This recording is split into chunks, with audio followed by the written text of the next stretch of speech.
Welcome, my name is Colleen Tauke and I'm a sewing specialist here at Fons and Porter.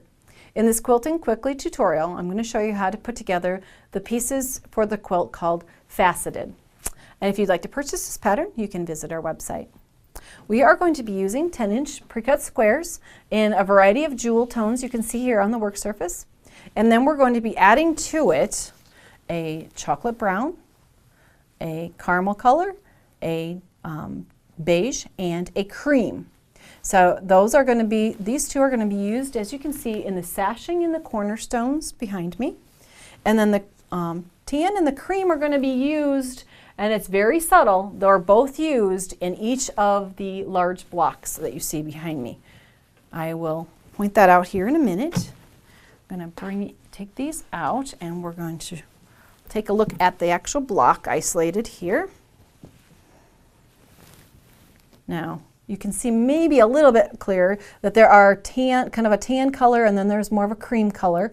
It's very subtle, but it just kind of gives a depth to the background in each of the blocks. And then we're going to be pairing up two like prints.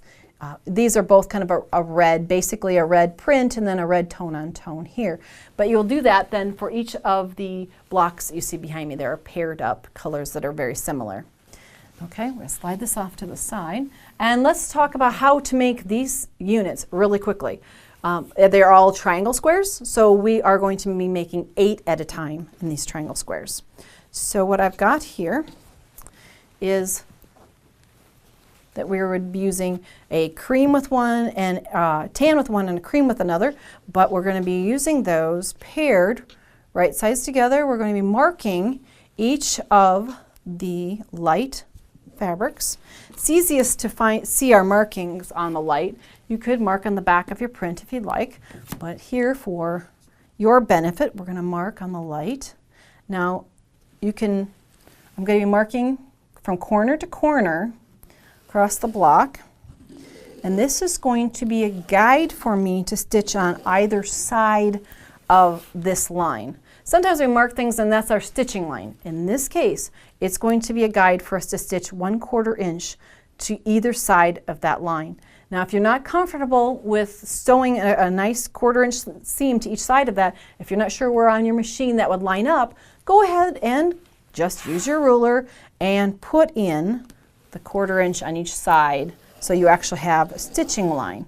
This is mostly your comfort zone, what you feel most comfortable doing. If you are working with a new quilter or a young quilter, maybe putting in those actual stitching lines will be more comfortable for them to follow. So you can either stitch on either side or you can mark on either side of that, and those are the stitching lines. You're going to also want to mark the opposite direction from corner to corner also. So in this direction. Now I've got one that's already stitched, and you can then see, I'll just layer it on top, that I've stitched 1/4 inch to each side of that center dividing line in each direction. You would probably be using cream color thread instead of red, but for your benefit so you can see those lines. Then what we're going to do is we're going to come in and we're going to cut this into 8 nice triangle squares. And this is a way to produce, when you need to make multiple of the same color combination, this is a technique that is very useful and can produce a lot of very accurate pieces quickly. So we are going, this is a 10-inch square we're starting with. We're going to come over 5 inches and we're going to cut 5 inches right down through the middle. I'm going to rotate this and we're going to come in 5 inches from the side again. So we're basically cutting it into quadrants. And then we're going to come back and we're going to cut on the diagonals.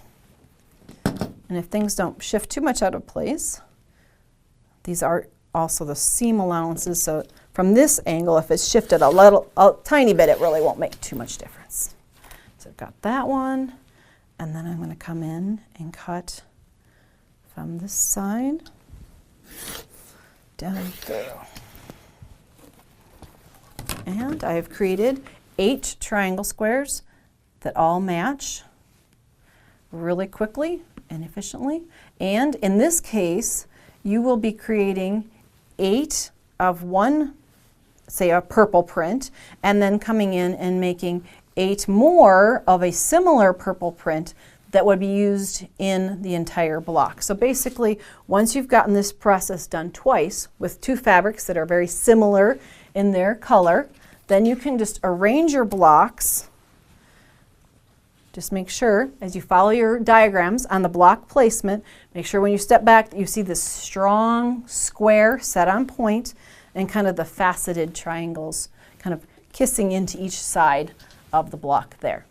When you're finished with that, you're going to be adding the sashing and the cornerstones, creating your rows across. You'll probably also want to lay out this quilt so that maybe all of the red and the pink blocks don't end up right beside each other.